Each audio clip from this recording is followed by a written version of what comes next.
What's happening, everyone? Welcome to the Sportscast. It's me, Andy. We've got Gary. We've got Musk. We are in the Feathers, bottom of Harris Drive on Hawthorne Road. Make sure you get down and support your local boozer. As always, you've got Killer Dart on a Thursday. And this weekend, you have got My Eyes Are Going, lad. What does that say? Who's on? Where are we? I don't know what Brian, that says. Brian Jones tonight.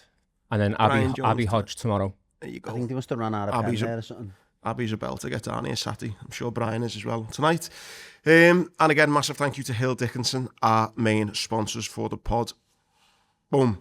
Right, we're back, lads. My apologies. A couple of weeks in the Nam. What a fucking place, by the way. You've been, haven't you? No, I've been to Thailand. I've been to Vietnam. Fucking insane. It did make me go on it. We'll get on to sport, but I do need to say it made me go on a bit of a deep dive into the Vietnam War, you know. Oh, it's bad, isn't it? Wow. There's an amazing documentary called Vietnam War, The Turning Point. I've seen it, yeah. You seen it? Yeah. It's like a 6-part documentary series. Wow. It makes you fucking... With all the stuff going on in the West right now, it makes you dislike America probably more than you already do right now. It is vile. Like, disgusting. Their general involvement in wars and conflicts is not good, is it? Like, you go through all of them, mate, and it's not the show for it. No, mate, but no, it's not. Who's not they just fucking rear their big fat ugly heads in every bit of conflict around the world and just make things a million times worse. It's generally greed as well, isn't it? Yeah. And, yeah. But anyway, what a beautiful country. I'm not a big foodie, you know, but what a place for food. And the people are so nice, mate. It was, I was on crutches, obviously, with my knee being fucked. I got off the taxi and they're very touchy-feely, these people. And I was on crutches and he opened the door for me and he was like grabbing my arse and putting me in the fucking taxi. I was like, all right, mate, don't worry, I'm all right. But just the loveliest people, the best food. And if you ever get a chance to go out there, I'd go because it was unbelievable. How have you been? That's it. Yeah, good. Not much change there, mate. No. Musk, you good? Yeah, all good, thank you, mate. Okay. I'm a bit gutted actually with you both. Why? No one commented on me top. Okay, sorry. I didn't know we had to. Be fair. Well, I just thought... do you know what as well, though? When Gary came in, I went, hey, you're looking smart today. I know. Andy's standing behind the bar. So you're commenting on each other's appearances, just not mine. No, it's a nice top, yeah. Did you get that out there? Yeah. I thought this was a fucking going to be like, it's a belter top, that end. No, I don't know. You wear a lot of retro shirts, so just you kind of become accustomed to the look. There you go. Clearly not the fashionista I thought I was. Oh no, it's a nice shirt, mate. Thanks. It's a nice shirt. I love how he's saying it now. It's a sport. She has to. Yeah. We'll just make sure we put in the notes for next podcast. week to fucking comment on your rig out, lad. I'll have to turn up in some retro shirt. Before we get on to sport, the last thing, I thought was maybe worth a note as well. Don't know if you saw my Instagram, lad. I done a DEXA scan yesterday, right? Part of the military, so everyone who got blown up or shot or injured, whatever, they do these tests on you, then a few years later you'll get them done again, and they just assess how your body is aging compared to someone who hasn't been injured. So they do like ECG, like piss tests, blood samples, breathing tests. Great time to be doing that after you've had 2 weeks on the ale. Like. Yeah, literally 3 weeks, 18 days on the ale. And they do this DEXA scan. Now, the last DEXA scan I had was 2016, right? Was when I was just after I broke my world record, right? Yeah. So my body fat then, right, was I think 16%, right? Do you know what it is now? I've seen it on your Instagram, so I'm not going to give away the 29% body fat I've got. That surprised me. No, that surprised me. Yeah. I think the last time I had one of them, I was 21 and a bit, and that was only about 6 months ago. Yeah. Well, I've put on, because it is an amazing thing, this DEXA scan.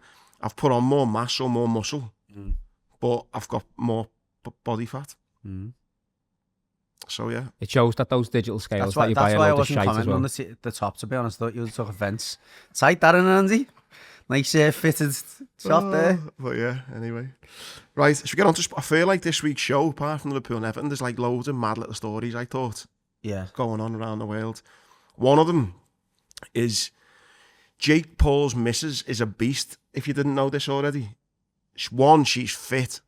And two, she's just won gold for the Netherlands doing that skating where, you know, you kind of go dead fast, just in a circle. I mean, what a sport to do. Like, you're just literally skating. Well, I suppose it's just like running, isn't it? I guess. But, anyway, my big thing on this is why she's fell for him. Because she's got a lot going for her, clearly. How she's ended up with him is a bit annoying. Why she's gone for mentality monsters, aren't they? For millionaire Jake Paul. Yeah, the millionaire guy who just lives. But he's a bellend though, isn't he? Yeah, but there's not much. Listen, there won't be much money in that sport. She does. She's literally found someone who can just pay her to probably do what she wants, and he's probably buzzing with that, going, "Yeah, that's what I want to do. I want to do what I love doing, and you get YouTube to pay me for it." So she's got someone else to pay her to do that. I just thought, listen to very. Imagine that's a very underfunded. Oh sport, God, yeah. Like, especially in the Netherlands, it's not like I can't imagine. You'd imagine countries that are super it's cold. flat though. It's flat. It's not much ice there though, is there? It's cold, like for a couple of months a year. No, I was thinking like more Austria, living in saying that where's an ice rink? No, it'll just be Scandinavia, won't it? Like Finland. But obviously you'd assume that the gold medals are going to go to the countries that are mountainous with a lot of snow. Not in. I mean, she's allowed to go somewhere else to train as well. No. But the bigger question I was going to come on to is like, I think if anyone in the UK can get any medals, it's a serious achievement. Curling, no, we've got one of the like best curling academies in like the world. Oh, have we? Yeah, in Scotland. Yeah. Okay. There's some England, but Great Britain. Yeah, I think. But I mean, with regards to like ski and snowboard and stuff like that, you'd imagine it to go to like Canada. Let's be honest. The only the major representation for UK or Great Britain out there is rich kids, isn't it? Oh God, winter sports, like it's an expensive thing to do, and as you say, you're travelling to go. Yeah. Got a bones pick on Arabella's skill for that, but we'll call it another time. Yeah. The other thing I was going to link it to Jake Paul, and I'm gutted that I'm even having to mention his name, but like he got a lot of, and like you've just said, listen, fair play to him. He's done YouTube, he's doing boxing, he's a multi-millionaire, got a fit beard, fair play to him in that sense. But I've always had a bit of a gripe, and I think, to be fair, probably you have too, how he's got that by acting a dickhead on social media, and that's the world we live in. Jake Paul, unfortunately, has given rise to now more dickheads on social media. The number one being Trent's brother. Have you seen him? Yeah. He has got to be the biggest bellend. Calling people out. Oh my God, he's done this one where he's saying he's not going to cut his hair. He's just jumping on that lad's bandwagon. He's saying he's not going to cut his hair now until Liverpool win 5 games or something like that.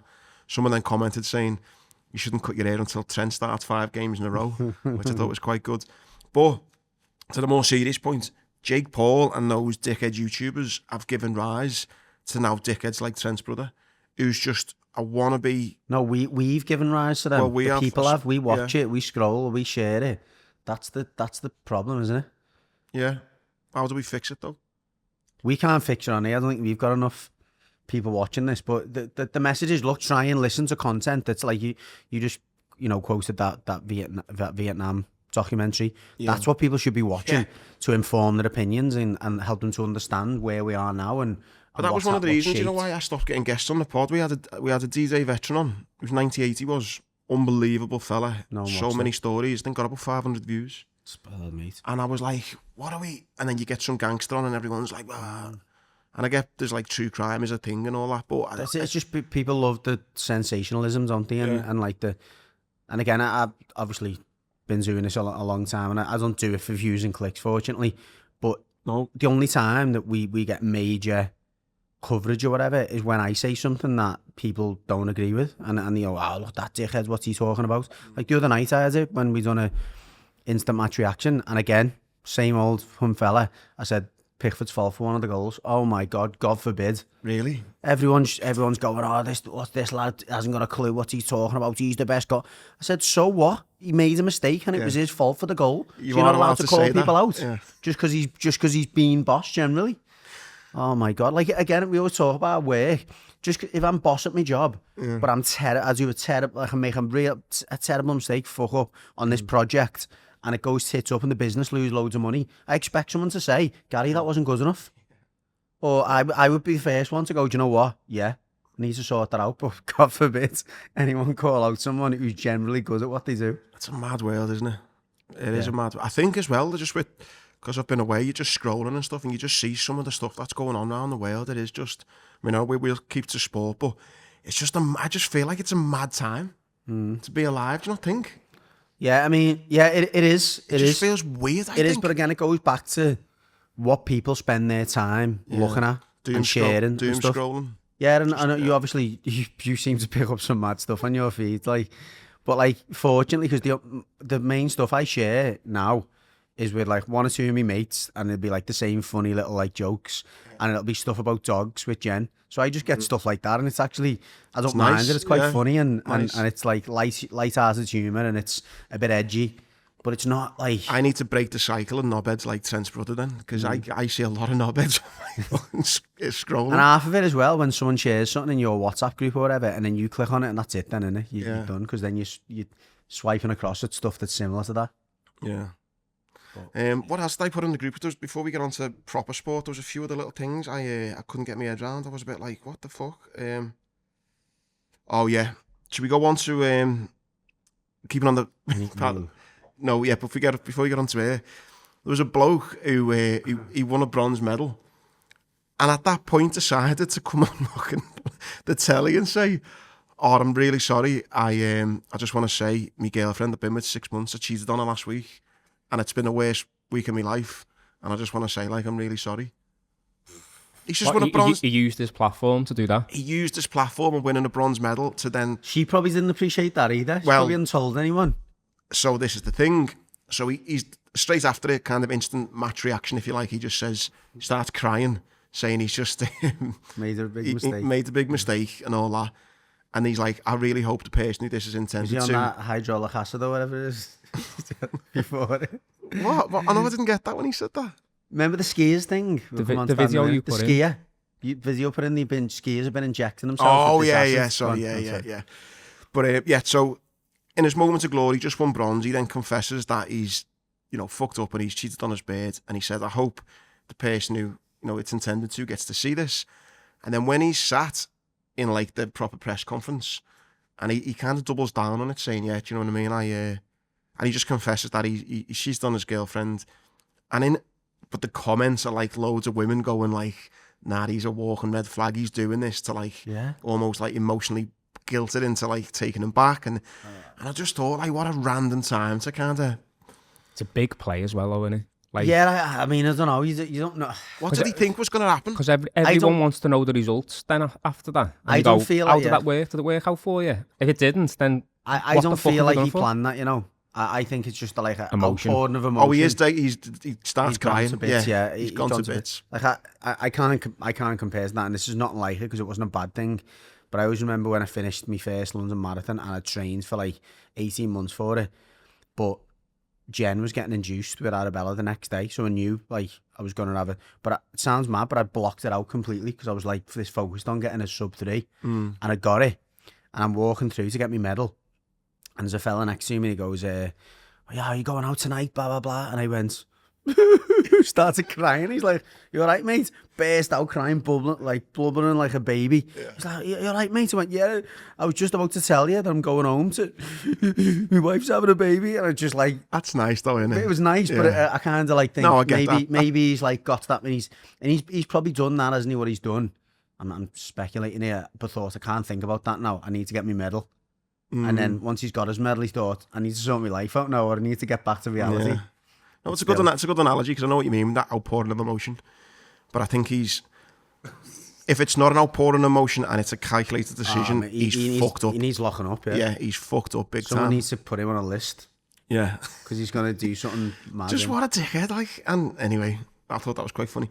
The other thing, which is a bit more serious, which is a bit of a wider debate, and I actually could actually end up talking on this a little bit longer. There was a Ukrainian soldier who, on his helmet for one of the events, put photos of Ukrainian, a lot of them sports people who've died in the Russian invasion, and in memory of them. He's then been told it's not allowed because no like political things are allowed and certain things. Messages, yeah, which I think is ironic because the Olympics banned Russian athletes. That's a political message in itself, isn't it? So Olympics on one hand are saying, right, it's sport, keep politics out of sport. You can't have any messages that to do with politics or war or anything like that. Okay, fine. But at the same time, we're going to stop that country from keeping... The biggest message of all is banning... Because of a war. Because you've engaged in a war, yeah. Which we're not trying to understand or comprehend. We're just saying that that's not good. That's just completely double standards, isn't it? I thought was shocking. And it also made me think of the wider impact in politics, in sport. I know as a city, a very political city, and I know the match is used sometimes for political standpoints. You look at the food banks, it shines a message on what the government aren't doing, etc. But I do think, though, and again, we'll try and keep it to sport, but has politics got a place in sport? Because on one hand, you could argue, yeah, it does, because it can help force change. For example, on the COP, we sang for justice for, 30 years and eventually got it. So it can work. But then I thought, again, the wider picture of what's going on in the world right now, you're seeing so many people put up Palestine, free Palestine, etc., which, great, do you know what I mean? Give those people our support. But I haven't seen anyone saying anything about Iran, where they've just killed fucking 30,000 people in 2 days. I don't see anyone saying anything about Sudan, the mass murders going on there. Anyone talking about Nigeria, anyone talking about people. There's shit going on all around the world, and we selectively choose what we want to protest against. And I thought, we don't, though, do we, again? As in, I don't personally, but I mean... No, I mean, even the general public, it goes back again, doesn't it, to how you want to view things and how you want to research or not research, or just take what the mainstream media or these channels are forcing down your throat. And that's what people are seeing, aren't they? People are consuming what based on convenience. Yeah. And I get it, a lot of it is shitty, so sometimes you do just think, I don't want to look anymore. I get that. But my point is, though, it's like, does politics belong in sport? Because if you really wanted to kind of nitpick it, you could say, well, why aren't we talking about, all right, we're doing a food bank thing, we're talking about that, why aren't we talking about Palestine, why aren't we talking about Sudan? Why? It's like, should they go together? I mean, are the Olympics right for banning it? It's a difficult one, isn't it? Mm-hmm. Because it can be used in a good way, but then again, should you then campaign against everything? Do you know what I mean? Yeah, and I guess the amount of times when things have been going on in the world and fans in a stadium choose to use that platform to victimise that player because he's associated with whatever movements. Exactly. So, I don't know, I don't think sport can exist in isolation. You can't just... Obviously, people talk about it being an escape, particularly for players or whatever, or when things go on in the world, let's just go and watch sport and let's just be united in enjoying that. But that's just not life, is it? You can't just completely forget about everything and just zone. You know what I mean? It's just not.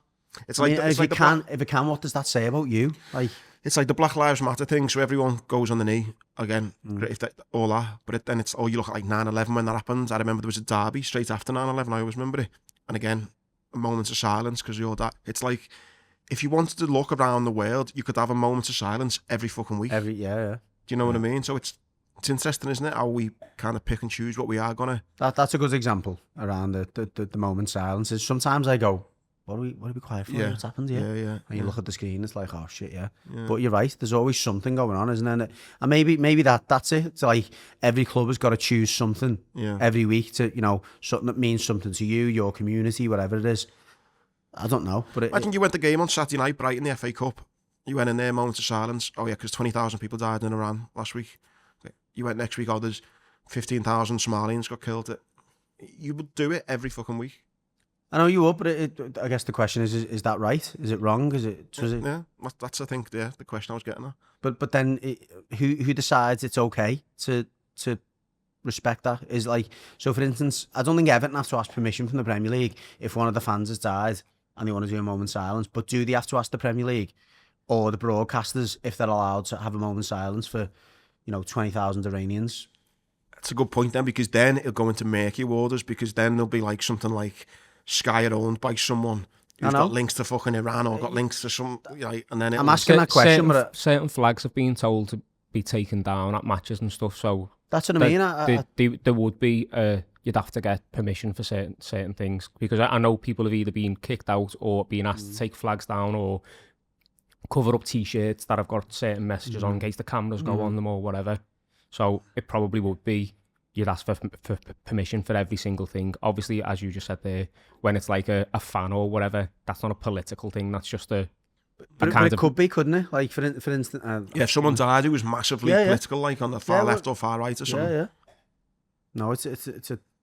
I think it's a good little topic, that one. I didn't expect that from me, did you? There? No. It's too early for that. I know. Yeah. So now we get back to Eni Aluko. Yeah. Now. let's get back to Eni Aluko. Do you know what I've done? Have you ever done this on Instagram? I've commented, and I keep on getting notified of it because I've had about 8,000 people like my comment. When you comment on something that's I feel like viral. comment Insta famous now, do you know what I mean? Everyone's liking I just said, made up Simon Jordan didn't know back, he's nailed it. And clearly 8,000 people think the same as me. Then a few people have commented against me saying, what do you fucking know? Oh my God. Whatever, and I'm like, all right. But yeah, for those who haven't seen it, Eni Aluko, the hypocrisy from her is insane. Like, insane. So if you've been living under a rock the last week, she basically had a pop at Ian Wright, didn't she? It was a year ago, I think. It was a while back. And basically said... So Ian Wright had a pop at her first, didn't he? No, I don't think so. No, I think she had to go with him first, and then he kind of said... Oh, yeah. He just turned his... Oh, no, she had to go with him because he got his contract renewed or something, and she didn't, and he didn't support her. Yeah. That was it, yeah. And that was it. So she basically had a bit of a shit on, was like, I thought... us black people need to stick together. She said something along those lines. No, she did say that. Was that? She did say that. I knew it was something like that, which I just think is fucking... That's insanely disgusting. That's racist in itself. I know. Mad, innit? You can't say that. Like, I mean, she's essentially saying, look, we're at the top. Us blacks need to stick together and not let anyone else in or something like that. Yeah, we need to make sure that we're pushing them out. Mad. It's mad thing for her to say, and thankfully she was debating with someone far more intelligent than me, Simon Jordan, who basically just put her on her toes and just fucking... Well, Simon Jordan made a great point, and it's no more relevant than us sitting here. Imagine us saying, like, sitting here, like, why isn't anyone watching our podcast? Don't watch them. People watch stuff, and particularly shows that are you know, about a particular topic, because they find the people who are talking engaging, interesting, and it gives them pause for thought and goes, you know what, actually I've never thought about it that way. And I think that's what makes look, we're not professional pundits, but that's what makes a good pundit, is you go, actually, wow, you sit back and you go, that's an interesting take on it. Like, it might not be something you agree with, but you go, it's backed up with statistics or data, it's backed up with informed opinion. So Simon Jordan was making the point that I couldn't care less how many caps you've got. I sit there and I listen to people and I listen to their opinions, and I base my opinion on merit, on you know, the way that they present themselves, and I don't find you interesting. Don't find you interesting. Don't find you engaging. I don't you enthusiastic. I don't you charismatic. He was just absolutely... She was just sitting ripped there. It off. Yeah. And he was like, but look, that's my opinion. Yeah. He says, and I'm entitled to my opinion the same way as the public are. And the broadcasters generally choose people to put on their platforms that other people find interesting and, you know, suitably opinionated and informed. And you're not those things, and that's why you're not there. Not because you're black, not because you're a woman. Do you think those broadcasters haven't done their research themselves? Like, of course. Like, they haven't just gone, oh, actually, we need... You can go. Like, they'll have facts and figures of... Absolutely. This person performs well. People switch off when this person's on. Without doubt. And they'll be looking at the comments and things like the that. Optics, Do you know what I mean? The optics, yeah. And I think that was the best point he made. And obviously there was loads of back and forth, and there was bickering and so on. But that's the hypocrisy of it. And the point she was making, going, I've got text messages of producers saying you've done well there. I'm sorry. Like, anyone who's worked with someone who's not very good, but you're worried about her, you're never going to go, you're exactly. crap. You're crap, and you're thinking... It felt like a breakup, you know, when you break up with someone, you yeah, go, it's not you. That's not you, it's me. Like, you're never going to break up with someone and go, hey, I just think you fucking do me. And the fact she kept on bringing up people who are clearly nice people, Laura Woods going, I've got a message from Laura Woods saying, you're really good there today. Laura Woods has been on the show. But again, like, she comes across as a nice person. She doesn't seem like someone who just digs someone out for no reason or would take pleasure from saying you're rubbish. Like, what? Just imagine that they've just finished the show and Eni Aluko goes to Laura, what do you reckon? Yeah, you're fucking shite. She's not gonna say that. I can imagine that the message from her was something along the lines of, how do you think I was there? Yeah, you done well. People keep telling me I'm crap. What do you reckon? You're a good pundit. Well done. Yeah. Keep going. Shut up, you're doing all right. Yeah. Like the fact she was clinging to people's text messages, or like, I've never been told by a producer that I'm rubbish. Do you know what that tells me? That they're scared because they think, not scared. You're going to play the race card. Yeah, there's one, that they know how you're going to respond, and two, they're thinking, what's going to come out of this conversation that's going to be conducive or productive. If people think you can take feedback, or there's going to be a positive impact from it, they're happy to give it. If no one's ever told you that they disagree with you, or they think that your opinion on a particular matter is nonsense, then clearly you haven't got a thick enough skin to be in that game. To be able to handle it, yeah. One of the things I thought was dead interesting as well, she said something wrong, again, that Simon was really good on it. She said something like, the idea of what's it called? It's diversity. DEI. Diversity. Yeah. Is it diversity and inclusion or something? Diversity, equality and inclusion. DEI. Yeah. She made the point that people getting in certain roles, and then she was basically saying when there are no black people in these roles, it's because a lack of diversity. But when there are people there, it's because they're there because of talent. Or I might have said that the right way around. I need to go back and watch it. And she was saying that when there are no black people there, there's a problem. But then when there are there, they're like, oh, well, it's because they're great type thing. Do you know what I mean? It wasn't like the other way around. And anyway, he unpicked it all with her and absolutely like destroyed it. Well, he said the biggest issue that pundits or people like you or people in certain positions have got at the moment is that DEI movement. People got forced to put people of certain ethnicity and whatever and skin, colour of their skin into roles because of a lack of diversity. That didn't naturally evolve. It didn't happen as part of a natural process. He said, and then over time you go, that person actually didn't really work out, i.e. Eni Aluko. We won't use her next time and we'll put somebody else in. Yeah, exactly. You get people people start thinking twice and going, do you know what? Did I actually choose them for the right reason? And I can't speak for anyone else who's ever employed anyone for whatever reason. And I understand and I appreciate the reasons why there's certain processes and procedures you've got to go through to make sure that people aren't eliminated from a process.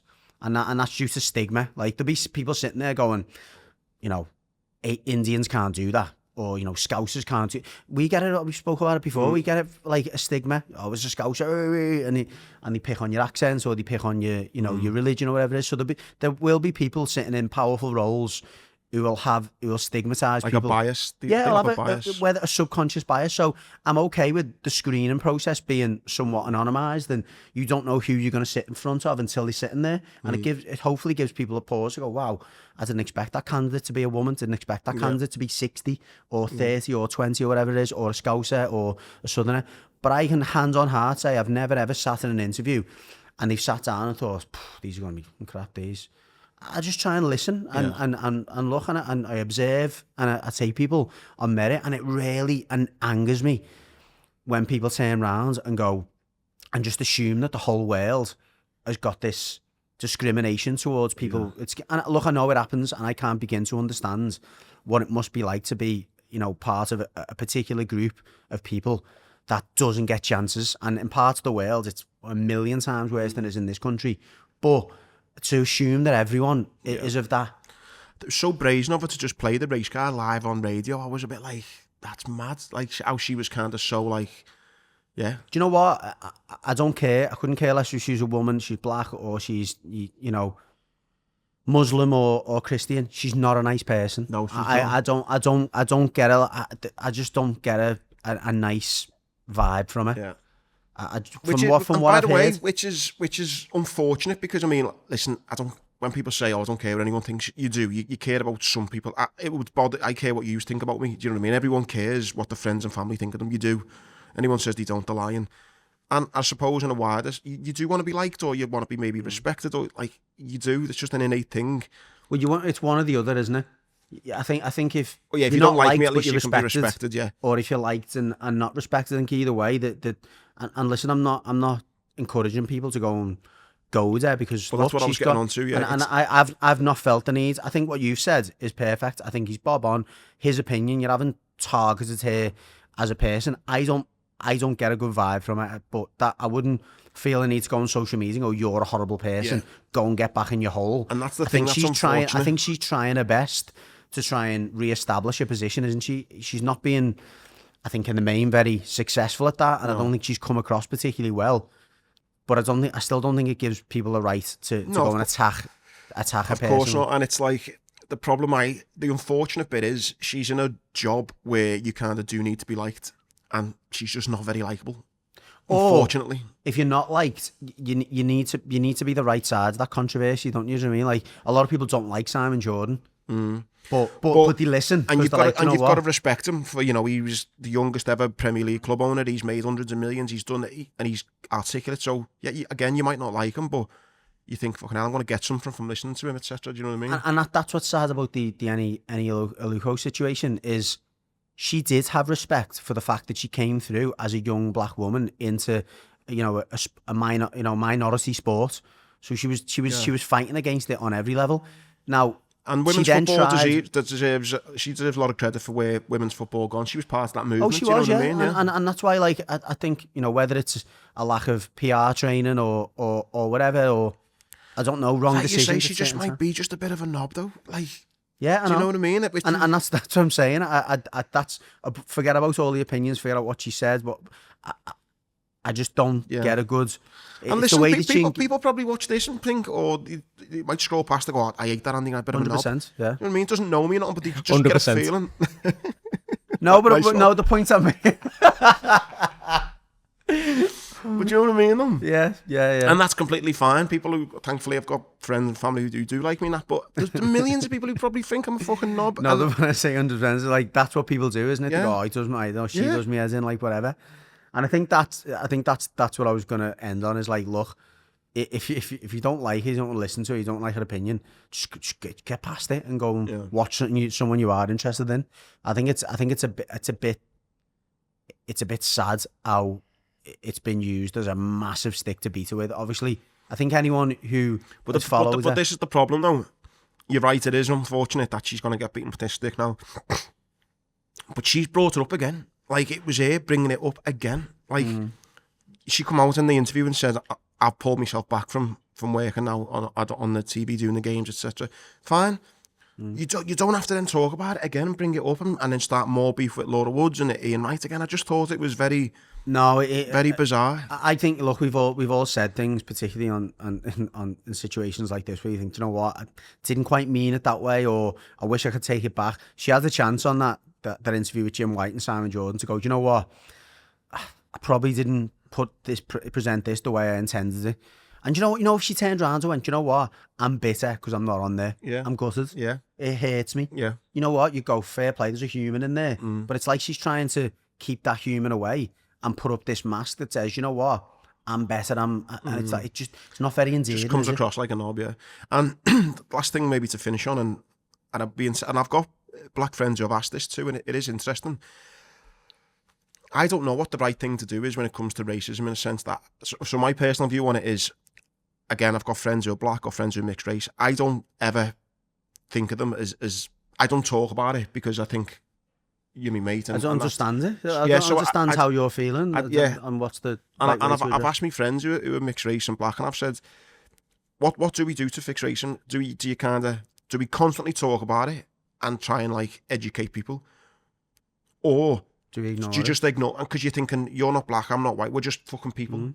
So I don't know what the right way is. Do you know what I mean? Because I don't ever... And I don't know the answer. You can probably tell me what the answer to some of those was, and I've never asked that question, so fair play for you to putting it that way. But I would guess that the answer would be different for every person, because they've been brought up by the parents to treat it in a certain way. So there's one of... And I think there's things... I've been in a room, and my friends went looked round and went like, I'm the only black person in this room, and I've went... I didn't even fucking get it. Like, it's not even a thing. So it's like... And I think that's where that DEI thing comes in, where people see, like, I don't feel like I'm being represented here. And that's where people will be brought in for certain roles because of, let's make sure that we can show that we're accepting of everybody, but obviously it's got to be the right person also. No, it's spot on, and I agree with that opening the door bit, because there should be a screening process that allows people to be seen and heard, and I don't think enough people at times get to interview stage. So I agree with the whole thing of, no, you've got to screen fairly and try your best, because it's completely different, but it's not. I had it growing up because I was an August born kid, that I was the smallest. I was, but no one's seen it that way, because it was like, you're in the same year as him, so he's better. I was like you're 11 months younger than him. But they brought something in football where they said, when you're building an age group in academies now, you've got to try and have a 30% of your players have got to be born between April and August, so that you're giving these kids a chance. And it's the same thing. It's like Malcolm Bradbuck's got a great book called Outliers, and it says exactly that. About the January babies in Canada, they noticed that all Canadian ice hockey players, all the great ones, were all born and I think it was like January, February, because that's when the oldest cut off. So it's like saying essentially September babies. Yeah. Do you get more opportunities? Do you get more opportunities? They were always bigger. And I was like, you turn up at a trial and you're like, oh my God. Yeah, so you're born the 30th of August, they're born the 1st of September, and suddenly they're like, you're both in the same year group, but he's fucking, yeah. Yeah, and that was the best thing that Academy's done, because it was like, it made them, you know, look and consider the players. Now, don't get me wrong, it doesn't matter whether when you get to 16, 17, 18, that percentage, so small. Yeah, it's small, isn't it? But when you're 7, yeah, it's like 20% of your life. So yeah, I think again, going back to it, I think opening that door and getting people to consider, you know, every different background, yeah, it is healthy, because it gets people to go, well, actually, I wouldn't have normally considered that person because I would have assumed that, you know, X, Y, and Z. But looking past that initial, you know, that initial perception. But I think to force people to hire people, which is what Simon Jordan was getting at, has caused, you know, has had a negative impact on the discrimination level. Yeah. Onto footy then. I kind of wrote here, Liverpool shite, Everton shite, Southport. Partially. Well, yeah. Do you know one thing as well? We spoke, I think it was me and Mush, spoke about it when you were away one week, about this kind of idea that people would argue the league's shite. I'd argue that the league's really good. Even like the kind of worser teams are kind of taking points off the bigger teams. And one thing where it 100% has ruined football is the money. So, for example, Salah, although he got an assist midweek, he scored, 4 goals, I think, this season? You know, he's not playing great at all. Now, he spat his dummy out and he's got his 500 grand a week, if you're led to believe what he's getting paid right now. You look at the lad from Sunderland, the right winger or the striker, he might be on 40 grand a week, okay? Mo Salah is not that much better. 10 times better than him. He's not 10 times better than that player, is he? Do you know what I mean? So it's like, he's not going to score you 10 more goals. He's not going to get you, he's not going to be like run 10 times. All these things, it just doesn't work, does it? Like, if that Sunderland player gets 10 goals, Salah's not going to score you 100. Do you know what I mean? He's not 10 times better.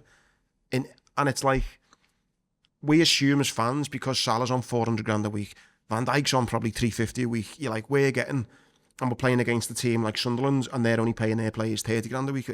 We're thinking, wow, but the gap is shortened, I think, through talent, like talent-wise. They're not that much better than everyone anymore.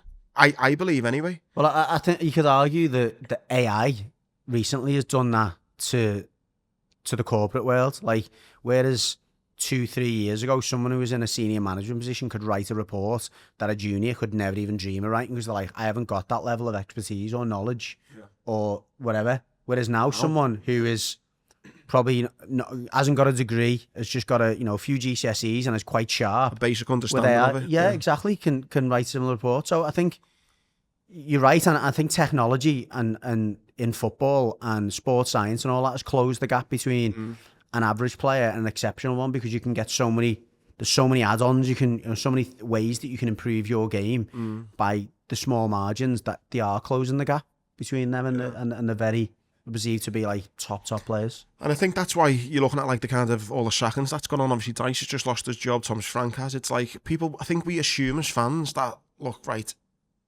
we're paying these players that much more money. You're now the manager, you've got to make it work. And listen, I've never been a football manager, but if you're that Thomas Frank and you're looking at the Tottenham players and they're all on mega bucks, and then they're playing a Burnley, and there's this expectancy now, look, you've got the better team, you're paying them more money, we had demand to win. Maybe that Thomas Frank's going, listen, there's not that much of a gap in talent, really. Do you know what I mean? So I just think it's skewed the kind of playing field with the money, that we just assume we deserve to win the league because we're paying them the most money, and it just doesn't work like that. No, it doesn't work like that in life, does it? No. So yeah, that was one of the things, obviously, with Liverpool's results of the last few weeks. I've just thought when we're getting too many draws and we're not beating teams, it's like, it's just looking more and more like a terrible decision to pay Mo the 450 grand a week or whatever he's on. On a different level, what I seen at the Hill Dickinson Stadium the other night was similar, in the sense that we turned up at that game and it was like, okay, we're going to win this game, just wait for our chance to score or whatever. We got in front, But from the first whistle, it just didn't look to me like the players were putting the yards in. You know, you're watching, you're thinking, you're not working as hard as you were. You're not really, you haven't got the same appetite that I've seen in other games. And regardless of how that game finished, I would have walked out there thinking, something wasn't right about that. Do you think some of your players prefer to be the underdog? Maybe there's a bit of that, but and yeah, maybe what I'm going to say now would confirm it. But the minute we went down to 10 men and we were 2-1 down, fucking just turned the screw, and it was like, wow, this is it. This is it. They're working hard. They're playing with determination. Maybe it is. And what I did say to the lads who were sitting next to you in the match the other night was, whether you like it or not, we've got a squad full of players here who are not quite at the level. They're not top 6 players. They're not top 4 players. Jared Brantwaite, in my eyes, is the exception. He's been injured for 6 or 7 months. He's come in and just looks like $1 million already. And you put him in any position and he looks like $1 million. You look around the rest of the team and you've got, look at our best players. Iliman Ndiaye couldn't quite do it at Marseille, which you could say is the next level up. Keenan Dewsbury, for whatever reason, whether you talk about the squad depth, couldn't quite do it at Chelsea. Jordan Pickford's been outstanding for us, great keeper, never went and played at a top side. So again, is he at the level? We don't really know.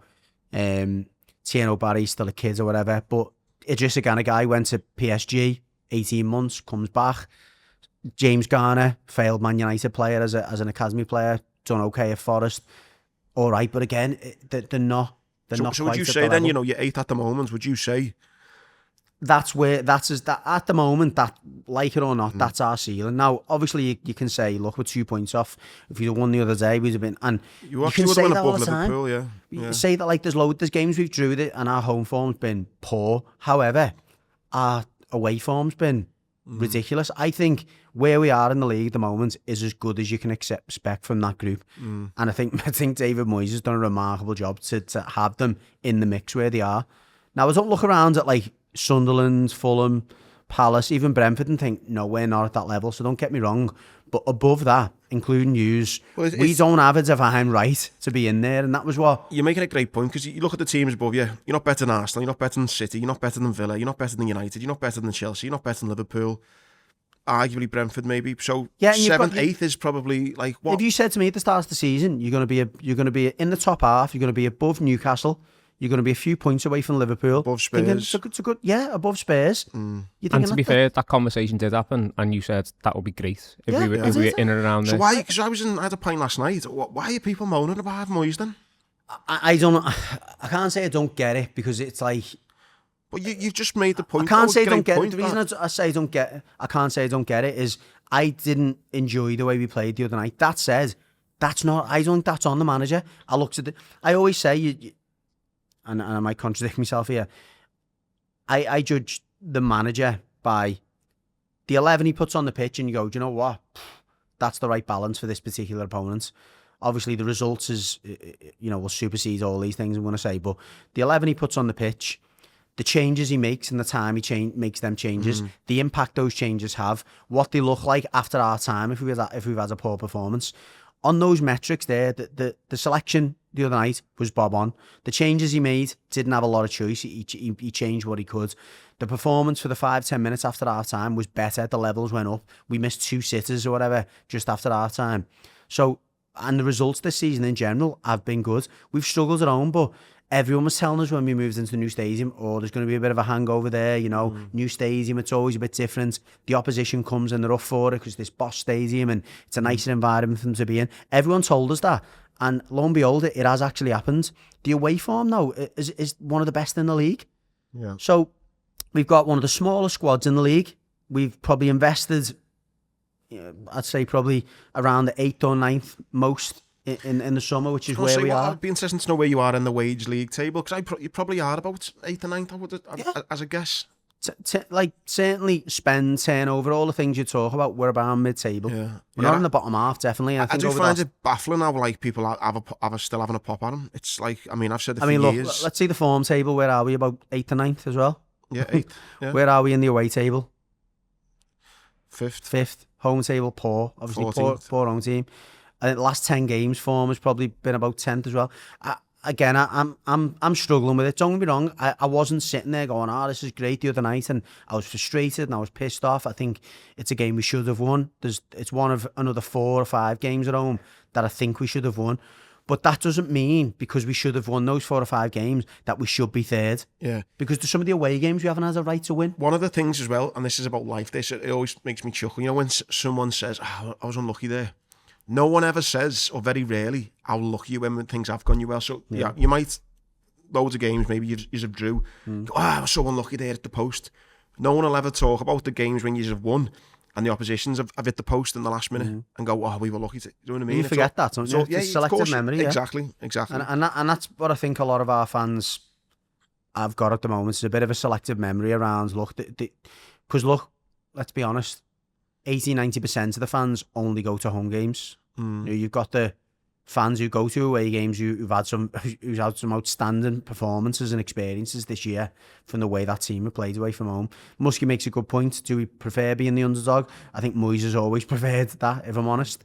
And I think that's that hangover of that mentality that our fans still can't let go. And look, above all else, like it or not, anyone who's my age or around that, you know, I say 35 to 45 has had a fucking terrible 25, 30 years of a lack of success. So there's always that, why can't these just fucking produce something, do you know what I mean? So I don't think it's necessarily all on Moyes. I think that's a lot of football fans at the minute. Like, you look at Spurs, you look at Newcastle, I think, because, and it comes back to my previous point, I think because of the amount of money that you see getting banded about for this player, that player, it does breed a little bit of, well, we should be fucking winning something then. I don't know, and it goes back to what I said at the start. Like, we are paying our players relatively well, but I think if you put our players in a league table of what they're being paid versus the players in that top 6, they're not there. Everton are floating around 11th and 12th on the wage bills. There you go. So we're punching probably at the 2 or 3 places above. Which points wise though? What is it? A point? There's only a point between 8th and 11th. Yeah, only 5 points behind Liverpool. Yeah. So look, I think the other night was frustrating because, you know, we got in front. We had chances to kill the game off. We didn't. But I don't look at that and think that was a robbery. Do you know what I mean? It was probably an even game. They took their chances. We didn't. And Bournemouth are in that mix. They're in that group of clubs that could easily be fifth. You know, sorry, not fifth. It could be 6th or 7th. Yeah. But I think they're actually 11th, 12th at the moment. So they're just behind us actually. Yeah. But yeah, frustrating. But you know, you've got 10 days off now until 8. It was. You got United next weekend. That's a tough game. Yeah. On to Liverpool then. You'd say, wouldn't you? Like, you know, it was a good result. I think Sunderland were unbeaten. Yeah. So and to hang on, I think at times as well it looked not hang on, but it was grind it out. Yeah, kind of stubborn 1-0 win. Was happy days. You haven't had many of them, have you? In terms of like just getting in front and then showing a bit of steel. From what I've seen, it wasn't a great performance, but it was probably one of them performances you've been lacking. And that you just need to get over the line, get 3 points. Get results. Yeah. I was just looking at the stats for it. It did remind me a little bit of the performances at the start of the season. You know what it was like? Didn't really play well there, but we got a result. And obviously there was a mixed opinions on that, wasn't there? People going, well, we can't keep playing like that. And there's other people going, well, listen, that's what champions do. They get the result, so... Mad the injuries we're having in that right back position, isn't it? Yeah. And centre half, really. I mean, Endo finally kind of comes in, gets his chance, and then it looked a bad one, that, didn't it? Yeah, each like kind of stretch, but then stamped into the ground, and then his body weight kind of just either went through his ankle or through. Was it his knee or his ankle? Was it? Either or. I couldn't really tell from the replay. They said ankle on the telly, like, but it was one of those like a bit of a last ditch. So he needed to do, or he felt he needed to do what he was doing. Did he play well as well? He was all right. Yeah, he wasn't great on the ball, like, but he didn't get much joy down that side, really. Defensive midfielder playing right. Mad how they haven't played him more though. Like, I would rather have been playing. I know Szoboszlai couldn't play, but in general, I would have rather have been playing him right back all this time instead of sacrificing. Szoboszlai's right back. Because you're not having Szoboszlai in midfield. He's been our best player, probably. You're taking him out his main position. I would have been doing that a long time, but I think you could even do that with Jones though, and keep Szoboszlai in there. I just think it's mad to keep, as you just said, keep your best player or limit the. Got to play your best players in the best position. Yeah. That's his basis. And let everything else fall in. Yeah. You imagine like back in the days of like when Gerrard was playing, imagine fucking saying, oh yeah, we haven't got anyone at left back, Gerrard, go left back. You just wouldn't do it, would you? He'd do it in games when he had to. Like He'd done it in the final, didn't he, Istanbul? So but that's fine. But he's doing it every week. But to start or to be known as like the third choice right back is fucking mad. Yeah, bizarre. But yeah, good win. I said that a couple of weeks ago when Liverpool proved me right. It's hard to get too excited though, because it almost feels like a bit 2 steps forward, 1 step back. The Chelsea one was a good result for you, right? Because without that, you're looking at it thinking, yeah, they would have been. Yeah, so it's still only 3 points, 2 points behind Chelsea, 3 behind United. Having them both slip up really was good for us, wasn't it? But how's United gone? Oh, 1-1 when it equalised in the last minute. Yeah. So it's still looking mad, isn't it? How that our season's become a race for the Champions League. I don't think I've still got my head around that. Like, but that goes back to your point before. You'd expect United and Chelsea midweek to both win those games. Mm-hmm. Yeah. And then they didn't. Yeah. Like, everyone's taken points off everyone. Even Burnley last night beating Palace. Yeah. 2-0 down. So. Yeah. I'm Wolves fucking let my bet down, dead and buried, and yet somehow nick a point off Forest. How many points back are Burnley? Are Burnley still like 10 points off, even though they are 6? Oh no, yeah. But to get out, 9 points. I think it's Burnley and Wolves are gone, probably. It's just Spurs are in there, aren't they, as well? Just sacked the manager. Spurs and Forest both sacked the manager. Both sit 16th and 17th. West Ham in 18th. I think it'll stay like that. I think West Ham will go. Yeah, I mean, I would have even before the other night. I'd have been if I was Leeds thinking, but that was a good point. That and they do look like they've got goals in them. Yeah, I think that bottom 3 will stay the same, and I think the real kind of big watch at the end of the season obviously will be whether City can catch Arsenal and that Champions League spot. As much as I hate to say it, I think that top 6 look like they're going to pull away a little bit now. I think you've had a bad run. I know you've got injuries and stuff, and if you look at your run of fixtures now, it's pretty generous. Yeah. The next few weeks you're looking at it. Brighton at home, I mean, Brighton have been pretty poor. Yeah, that's in the FA Cup, and then we've got Forest, West Ham, Wolves, Spurs, Brighton, Fulham, Everton, Palace. I mean, just go back up. What's the one for the next home game? Yeah, Forest. I mean, look, now the Forest just got, it could be, you don't know who they're going to have in charge. New manager bounce, yeah. And then you're going to have another club potentially in a few games with a new manager in Spurs. West Ham are playing. Look, as Muskie said, I don't think there's any easy games anymore, but, Wolves away, Forest away. As away games go, you can't say you can get much. No, it's very, very good run of games coming up.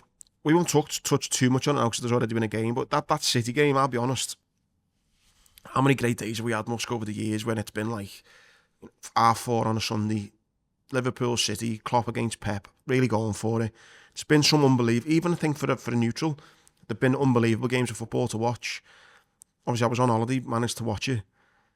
It just didn't have, I mean, Muskie went, but I mean, it didn't have that kind of, to me, I was like, I don't think Sunday was a bad game for the neutrals, like.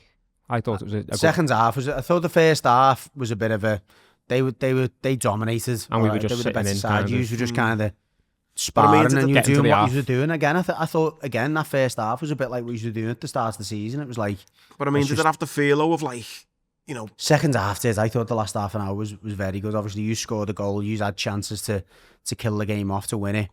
That the drama at the end. I thought that. I mean, it was great viewing, I think, but I just mean go in the game and that we're playing City. Did that's it feel different like though, that? because back in for those games, they were our direct competition. We were both going for the league, so there was more on the actual what happens at the end of the result of who gets the points. Whereas now it's more like we're in a different race than City. Yeah. So we just need the points for ourselves. It's not about getting the points and making City drop points like we would when it was Pep against. I mean, I'm embarrassed to say, I was even like, I want City to win. At 1-1. Yeah, I was like, do you know what? Really. I mean, listen, it just feels embarrassing to say, oh, we need the 3 points for Champions League. I don't want Arsenal to win the league. And I was like thinking, I wasn't that bothered in the end. So would you rather City win the league and Liverpool not get the Champions League? Well, not like that, but I mean, just in context, I know, I sound like a hypocrite. Because that makes a massive difference on recruitment, people wanting to leave. Obviously, I would rather us get Champions League football, that's the main thing, but just at the end of that game, I was a bit like, fucking hopefully City can then at least go and win the league rather than Arsenal. Arsenal win the double. I mean, listen, do you think then, right, there's a real credible chance Arsenal win the league? They're already in the League Cup final. They're still in the FA Cup, Champions League. They could win. Listen, highly doubt they win 4. They might win 2. I think they could be the worst team to fucking win anything. Like, I just think they're top goal scorers. But again, that's what we're saying about this league, though. We just said. I mean, I think where you've got to give Arteta credit or Arsenal credit is that they found a way to beat most teams. Like, lack of superstars, lack of excitement during the games. Yeah, most boring team to win, to be in the mix to win 4 trophies. You win it how you win it. Yeah, I get that, and there'll be no. If Arsenal end up doing the treble or double or even just the league, there'll be no Arsenal fan moaning. I get that. And let's get it straight, fucking Leicester will be the worst teams to ever win the league. Oh yeah. My mate Johnny said to me, he said, has there ever been a bigger fall off from champions? And it's probably Leicester, isn't it? Blackburn. But after Leicester, how did they do after Blackburn finished about 14th or something. We're probably the 3rd worst champions, aren't we, really? Yeah. Leicester, then Blackburn maybe, and then us. I don't know any other clubs who've... Oh, Tuchel sounds a contract extension till 2028. That's a mad one as well. We'll come on to that in a sec. But you look at that Arsenal team, there's no one in there that straight away you'd go, oh, I'd have him. Do you know what I mean? Maybe Timber, maybe. I'd have Rice. Yeah. But even the attacking players, you look at goals, I think their 3rd top goal scorer, his own goals, I think. Which is mad. And on like 4 or something like that. Finished 7th actually, wasn't as bad as I thought, but still 7th. But still, that's big fall. But yeah, interesting one. The weekend we got Brighton. Be nice to go on a little cup run, wouldn't it? Just to kind of bring some joy into this season. You'd expect us to get the job done there, wouldn't you? At home. You'd hope so, yeah. And you kind of want them to bring some feel good, and FA Cup's a clean slate, isn't it? You don't have to think about what's been happening in the league. You can go, right, this is just an isolated game. Let's do what we've been doing in the Champions League and treat it as an isolated game. Get us to the next stage of this competition and not focus too much on, you'll be thinking about like players' fitness and that, but not focus too much on, well, what's happening next week and the week after and all that. I think what's good about the FA Cup, where it's still got that priority, is that you have that week break after it. It's not like the sandwiching in like the League Cup. That's where the League Cup is not as much. Obviously, you look at the final this year, it's City and Arsenal, but I think that's more a reflective of the strength and depth you've got. The squad depth, yeah. But you know that's why the League Cup still a second-rate competition, because you have to squeeze it in between 2 league games, whereas the FA Cup stands on its own on a weekend, and it's like, okay, we treat it like a game, and we can actually play our strongest team. Yeah. Which would be interesting. Would you expect them to maybe give any players minutes that have not had them? I think we're quite thin, aren't we? Though I don't know how much. I know. Is Rio going to get minutes? Like he's had some minutes in the Rio Chiesa maybe, but I think at the back I don't think they can do much, can they? No. Defensive wise, I don't think they can change too much. Gomez will start instead of being on the bench like he was against Sunderland. But again, that wasn't quite fit, was he? But that's not great for him either, really. Him having to get thrown back in when he's been in and out of injury. Probably against Matoma. Yeah. Oh my God. We'll finish off, wrap it up then, just on that news then, on managers. I just think that is bizarre. Right. He's been brought in to be the England manager, right? And he's been brought in really to win the World Cup. He only got an 18-month deal, didn't he? I think just to basically win us the World Cup. They've done the qualifying games, fair play, they've won every game. I don't think that's an incredible achievement. Some of the teams that they play are fucking shocking. So he's done what's been expected and he's been rewarded.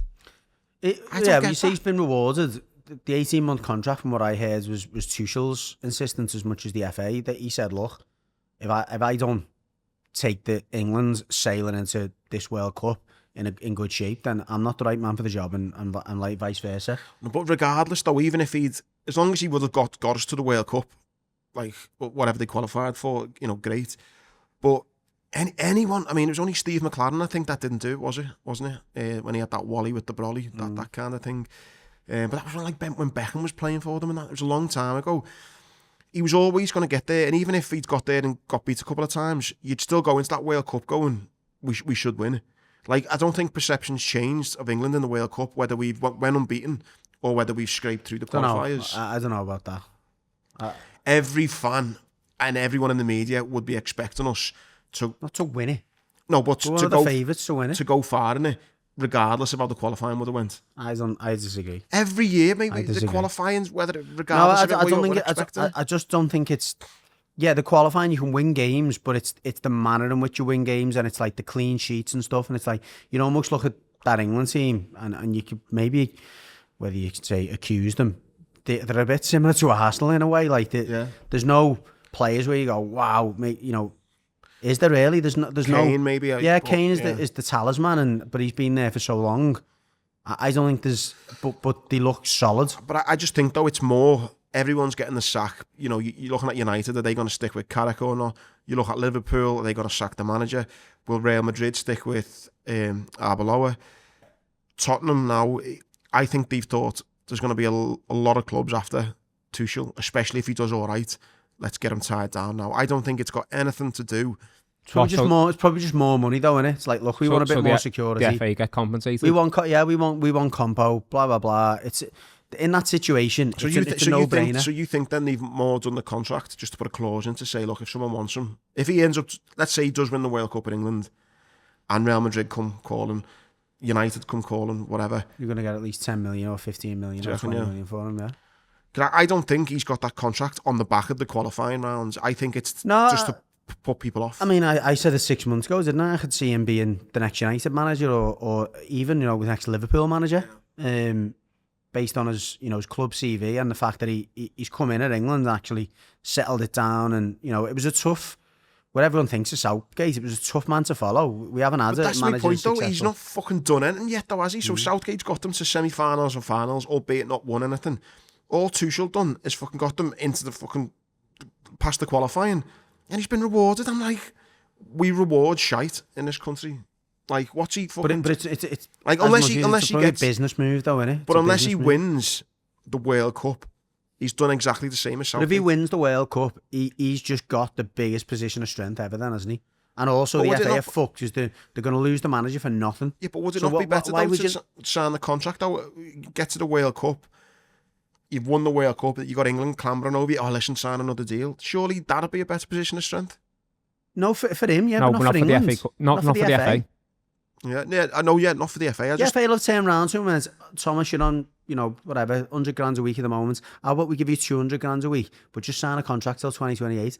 Not really sure I'm going to stay after the World Cup. Don't worry about it. We'll give you that contract, and we'd soon have the security of knowing that we're going to get money for our manager. Imagine if we're paying you more because... And then they'll get their money back from... Imagine if he doesn't even get out the qualifying at the World Cup. It'd be fucking hilarious if he doesn't even get out the group stage. That's the chance, isn't it? That's like saying, what's happened really? What if Mo Salah has a terrible season next season? We give him 500 grand or whatever. That was, the more I look at that, we've just got fucking played here, haven't we? And there's a lot of players who do that. I think I remember Daniel Sturridge was on fire.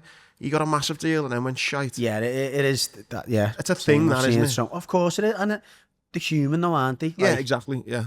Yeah, you pull your socks up if you know that there's a payday after it. Like. Unless you're someone like Ronaldo who's just built different, mentality-wise, who just thinks, I don't care, I want to be the best. Obviously, I deserve to be paid, but I want to be the best. That's one we haven't touched on is Ronaldo. Went on strike, didn't he? He's back now. Yeah. But so what's... You know what, Lane, we laugh at the whole situation. We won't dwell on this because we spent a lot of time speaking about other stuff. The hypocrisy again, or the irony of it.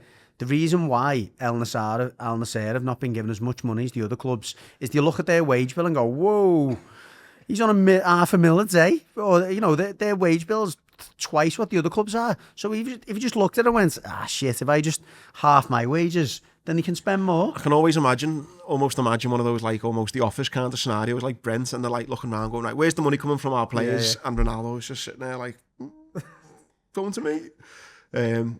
Yeah, it's fucking bizarre. So what do you reckon's happened there? They went, all right, Ronnie, we'll, next window, we're going to buy you 2 players. Apparently, yeah. Well, there's talks that he might end up buying the club as well. Or buying a club in Saudi as well. Do you know the one thing that we will finish on, I know we will wrap it up now. I don't know if you're into your audiobooks, but one book I am absolutely, like, loving at the moment. It's called Money, Sex and Power, The House of Beckham. Now, I don't know if you're a fan of David Beckham or not, But this book is a warts and all on the real David Beckham. And if you were kind of invested in the whole Brooklyn, fucking them off and that, I know I was. Simon Jordan mentioned it. That's how I got onto it. Mate, what a book. It just, it's like what they're really like, how it's all for show, how much of a fucking money grabber he is. Wow. It's, all the affairs are there. It's really interesting. And obviously it must be close to the truth, otherwise they got sued to death. Exactly. You look at anything now, he wouldn't have been allowed to put that out if there wasn't good sources and can say what they are. And it's, mate, it is unbelievable. I'm 23rd chapter in, and it's brilliant. You sent a little clip into the group. Yeah, so... And I was like, I'm in work, I'm not opening that, because that's just going to be one of those fucking viral... So no chance I'm opening that, because it adds the picture of the book. Yeah, and I was like, just because it's relevant, he's probably just forwarded that in, not a fucking chance. Brian Reed, obviously great writer himself. Obviously his son Phil, my mate, wrote my book. I'm listening to it, and he gets a mention. Brian Reed, he says, wrote in the Mirror about David Beckham, and it's in the book. So the guy says, I think he says Beckham was summed up perfectly by Mirror columnist Brian Reed, who basically, and then he's had to like pop on him. But great book if anyone's into your Audible. Anything else, lads? Good to have been back. Thank you as always, boys, and thank you at home for watching. Please like, comment, share, pass to your mates. Please tell Andy you like his shirt as well, because he'll get upset otherwise. I'll see you next week. Cheers.